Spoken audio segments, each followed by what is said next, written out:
gledalci, dobroveče. Gledate još jedno izdanje emisije Unisport, a naše i vaše kolege sportisti su se i ove nedelje potrudili da upotpune našu emisiju.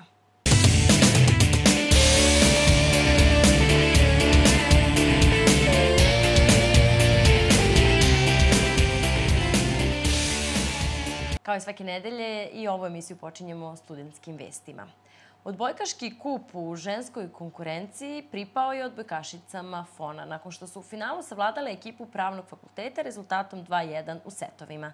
FON-ovke su tačku na pobedu stavile as poenom, a pobedu su proslavile i zanimljivim majicama. Mi im još jednom čestitamo na trofeju, a sam materijal koji upravo gledate preuzet je sa Instagram naloga odbojkašice FON, gde možete između ostalog pratiti najnovije aktivnosti vaših uspešnih koleginica. A studentski portal sportindex.rs i ove godine će dodeliti priznanja najzaslužnijim ekipama i pojedincima u protekloj sezoni studentskog sporta. Sada već tradicionalno druženje pod nazivom Veče šampiona biće organizovano u klubu studenata tehnike u sredu sa početkom u 18 sati i 30 minuta. Košarkaš Poljoprivrednog fakulteta Ivan Popović beleži uspešne rezultate na svetskoj turneji u basketu 3x3.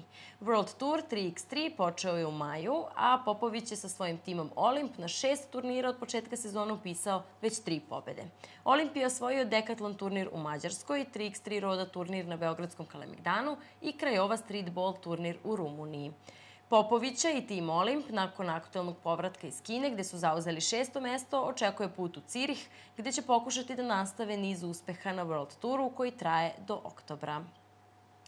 A bek košarkaškog kluba Borac iz Čačka i univerzitetske košarkaške selekcije Fakulteta sporta i fizičkog vaspitanja Aleksa Avramović potpisao je ugovor za italijanski Vareze. Mladi 21-godišnji Avramović bio je želja i Partizana, ali je ipak odlučio da karijeru nastavi u petostrukom prvaku Evrope. Avramović je rođen u Čačku, visok je 192 cm, a profesionalac je od 2013. godine. Univerzitetska, odnosno B reprezentacija Srbije otputovala je u Kinu gde očekuju 2 turnira. Najpre je očekuje nastup u Ninjangu od 25. do 27. juna, a zatim i u Šanjangu od 1. do 3. jula. Rivali će biti B selekcije Kine i Australije, ali i najbolja reprezentacija Kameruna.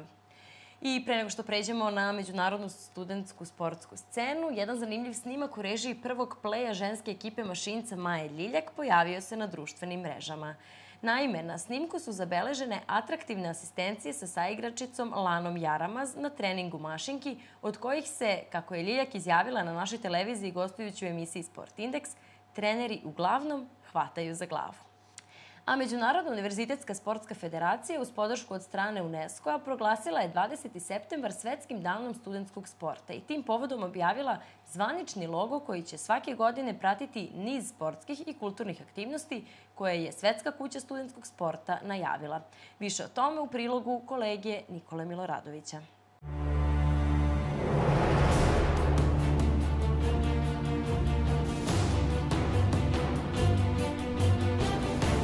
Svake godine, 20. septembra, biće obeležavan Međunarodni dan univerzitetskog sporta. To je zvanično saopštila specijalna organizacija Ujedinjenih nacija za obrazovanje, nauku i kulturu UNESCO. Dan ima za cilj da potvrdi značaj sporta na univerzitetima, ali i ulogi univerziteta u zajednici kao odgovornih aktera za konsolidaciju i razvoj kvaliteta fizičkog i sportskog obrazovanja koje je u službi građana širom Evrope i sveta, navodi se u zvaničnom saopštenju Svetske kuće studentskog sporta. Svakog 20. septembra, zahvaljujući svojoj razvijenoj mreži univerzitetskih udruženja, klubova i partnera, Međunarodna sportska univerzitetska federacija će mobilisati akademski svet. Događaji koji će se organizovati će biti u službi promocije sportskih aktivnosti, takmičenja, radionica, diskusija i kulturnih razlika i tolerancije. U saopštenju je naglašeno i da sport ne treba odvojiti od fakulteta i svrstati ga samo u privatan sektor, kao i da sport mora biti potpuno integrisan u obrazovnim, akademskim i istraživačkim strukturama. Svetska kuća univerzitetskog sporta će pozvati sve države, univerzitetske gradove, ali i njihove lokalne samouprave da zajedničkim naporima učestvuju u organizaciji FISU festivala, kojim će događaj biti obeležen u srcu njihovog grada.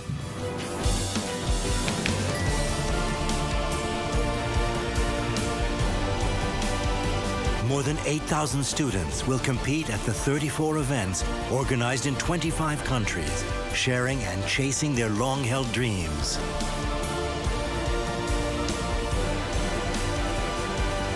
We are International University Sports Federation. Follow your champions. FISU, today's stars, tomorrow's leaders. A sada, kao što ste već navikli, u nastavku emisije Moja priča.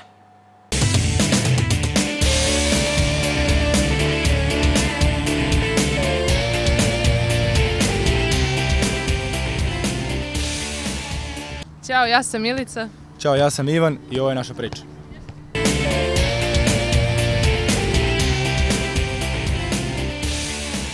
Prvo da damo prednost damama. Milice, reci nam tvoju priču. Kako si ti počela da se baviš košarkom? Pa ja sam prvo trenirala tenis, ali košarkom sam se prvi put susrela na košarkaškom kampu Ljubak na Kopaoniku i nisam odmah krenula da treniram. Gledala sam tako decu sa strane kako treniraju, mnogo mi je bila zanimljiva ta lopta i sve to što ima veze sa igrom na dva koša i posle par godina sam počela i da treniram. Iskreno, mene su povukli tadašnji uspesi naše reprezentacije. Pratio sam, gledao sam, navijao sam i ta igra mi se od tada počela sviđati i nijednom trenutku se nisam pokajao što sam krenuo tim putem. Svako od vas ima svoj klub. Pretpostavljam da taj put do te klubske neke karijere nije bio lak. Koje ste sve škole košarkaške morali da prođete i koje klubove da bi danas to izgledalo ovako? Pa zapravo ja sam školu košarke preskočila. To sam samouka sam, kako reći. Prvo sam počela treniram u Borcu iz Zemuna. Posle sam igrala u Eurobasketu isto iz Zemuna. To je mali lokalni klub. Tu sam provela sve mlađe kategorije, jedno 6 godina. I jako je mali klub, imali smo zapažene rezultate, stalno smo učestvovali na završnim turnirima, prvenstvima Srbije, osvajali medalje i posle sam seniorsku košarku započela u Staroj Pazovi. Kasnije sam prešla u radnički sa Crvenog krsta, onda sam bila na raskrsnici da li da nastavim profesionalno da se bavim košarkom ili fakultetom. Izabrala sam fakultet i nisam se pokajala, upoznala sam čari studentskog sporta. I evo, poslednje godine sam igrala za radnički Karaburmu i tu sam igrala sa koleginicama iz studentske lige uglavnom. Ivane, tvoj put do KK-UB? Da, to je moj prvi matični klub, pošto sam odatle. Prošao sam tu neke mlađe kategorije. Zatim sledi jedna godina u Radničkom Brenovcu gde sam stasao kao igrač. Nakon toga igrao sam za Radnički sa Crvenog krsta i opet taj povratak kući za košarkaški klub. Gde beleži sjajne rezultate. Ono što vas povezuje jeste i nastup u fakultetskom timu u ženskoj i muškoj konkurenciji, ali ne samo to, već i turniri u basketu 3x3. Hoćemo da krenemo od univerzitetske lige. Šta je ono što vas je motivisalo da uopšte učestvujete u tome? Hoćemo prvo muški tim da spomenem. Evo, prvo moram da napomenem kako sam došao na fakultet. Bila neka skroz druga priča. Totalno neozbiljno bilo. Međutim, mi smo se skupili, tu ligu smo prvo žrtvovali da napravimo neku dobru priču u budućnosti, nije bitan bio rezultat. Nakon toga stvorili smo novi tim, lepo smo se uigrali, ubacili smo mlađe igrače i nakon toga uspeli smo 3 godine za redom da uzmemo medalju. Milice, ženski tim je nastao na malo drugačiji način, ali svakako tu muška podrška nije izostala. Kako se tebi čini taj nastanak? Pa ja sam igrala za druge fakultete, pošto na mom fakultetu nije bilo dovoljno košarkašica da bi igrali ligu.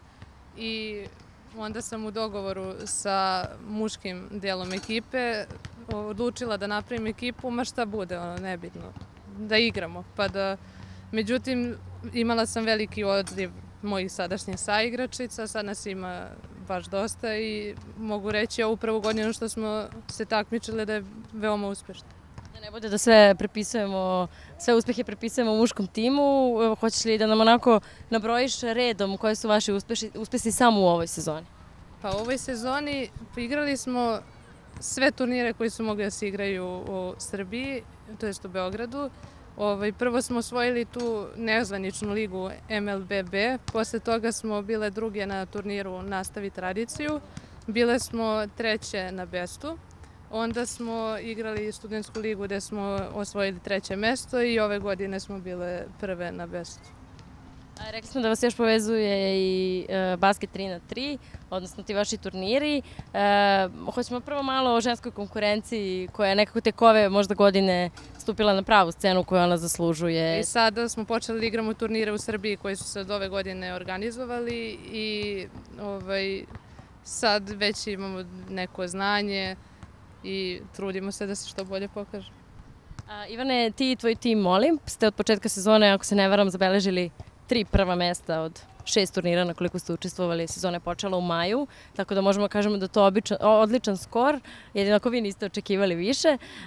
Nekako smo to uhvatili bukvalno u 2 slobodna dana, tako da možeš ukratko da nam ispričaš šta je ono što je ostalo iza vas u ovoj sezoni i šta je ono što vas očekuje na toj svetskoj turneji. Evo, iskreno, Olimp je moj novi tim. Do ove godine igrao sam za tim Ranč, međutim 2 saigrača su mi doživjele povrede i dobio sam poziv Olimpa koji je bukvalno u rangu poziva reprezentaciju gde nisam stvarno mogao da odbijem i uklopili smo se, super smo odigrali i od 4 turnira uspeli smo 3 da osvojimo. Šta očekuješ u nastavku te svetske turneje u basketu 3x3? Pa očekujem da se plasiramo na taj glavni master, pa tamo ćemo da vidimo da li zaista vredimo ili je ovo sve farsa. Nekako ste, odnosno tvoj sadašnji tim Olimp je sa timom Ranč vodio, da kažem, teške utakmice u prošloj sezoni. Mogli smo to da vidimo između ostalog i na Kalemegdanu, beogradska publika.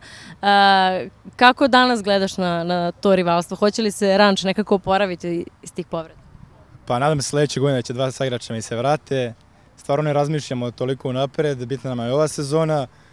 Sad kad se Ranč, da kažem, zaledio kao tim, kad ne postoji ovu godinu, smanjena konkurencija, međutim Srbija je zemlja basketa, stvarno ima tu možda 10 ekipa da se ne zna koja je od koje je jača.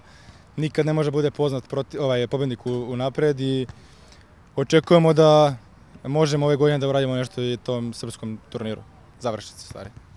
Pored svega ovoga što smo naveli, reklo bi se gledano sa strane da je nekako učešće u tim klubovima i timovima u basketu 3x3 dovoljna satisfakcija. Međutim, vi ste odlučili da nastupate i za univerzitetski tim. Koja bi bila vaša poruka nekim mlađim generacijama koje bi trebalo da vas zamene kada završite fakultete? Zašto treba da se uključu u univerzitetski sport?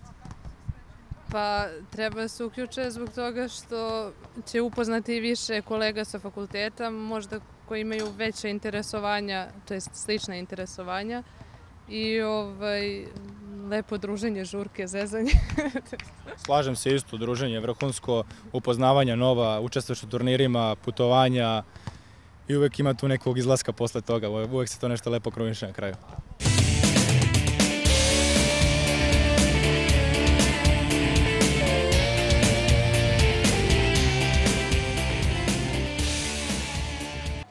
Nadam se da ste uživali u proteklih nekoliko minuta, a u nastavku emisije ćete iz ženskog ugla moći da saznate sve što vas je do sada interesovalo o evropskom prvenstvu u fudbalu koje se trenutno održava u Francuskoj. Dakle, sve utakmice koje ste propustili zbog spremanja ispita, nemojte žaliti zbog njih. Imaćete prilike da čujete od jedne lepe mlade dame u narednih nekoliko minuta šta se to sve izdešavalo na evropskom prvenstvu.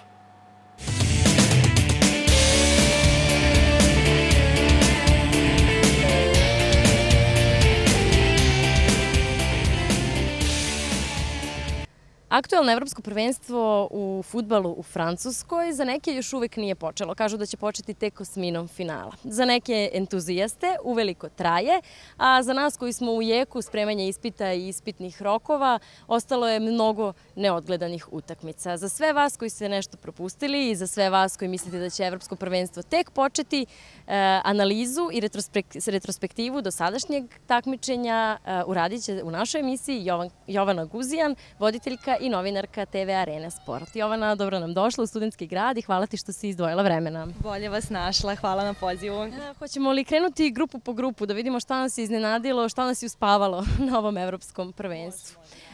U grupi A, Francuska kao domaćin je nekako povela tu grupu, Švajcarska i Albanija uz nju nekako već idu dalje i Rumunija koja ispada. Šta je tebe tu onako iznenadilo i šta je ostavilo najveći utisak ukoliko je na ovom evropskom prvenstvu mogao da se ostavi utisak?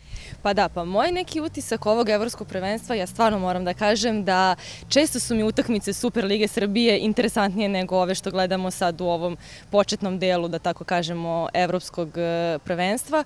Činjenica da Francuska kao domaćin ima taj imperativ prolaska što dalje, ako ne i jedan od favorita za titulu, prosto igraju pred svojim navijačima, imaju podršku na svakoj utakmici, tako da to mi je opravdano. S druge strane, Albanija, s kojom smo se mi takmičili na kraju krajeva da odemo na to evropsko prvenstvo, plasirala se, po meni odigrali su, prevazišli su moje očekivanja, da tako kažem, tako da to je to što se tiče te grupe.